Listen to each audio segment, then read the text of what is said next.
రాజ్భవన్లోని నల్లపోచమ్మ అమ్మవారికి గవర్నర్ తమిళసై బోనం సమర్పించి వడిబియ్యం పోశారు. ప్రజలందరూ సుఖ సంతోషాలతో ఆయురారోగ్యాలతో ఉండాలని ఆకాంక్షించారు.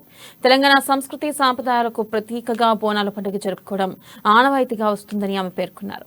ఈ సందర్భంగా రాష్ట్ర ప్రభుత్వం అధికారికంగా బోనాల ఉత్సవాలకు తనను ఆహ్వానించలేదని గవర్నర్ తెలిపారు.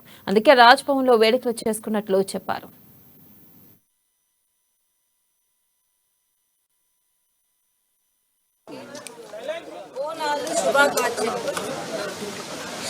అందరూ తినడానికి ఆధారం, చదవడానికి విద్య, మంచి వ్యాపారం, మంచి దుస్తులు అన్నీ అందరికీ ఇవ్వాలని నేను అమ్మవారికి ప్రార్థిస్తున్నాను. అందరూ సంతోషంగా, ఆనందంగా, ఆరోగ్యంగా ఉండాలని నేను కోరుకుంటున్నాను, నేను ప్రార్థిస్తున్నాను. మరొకసారి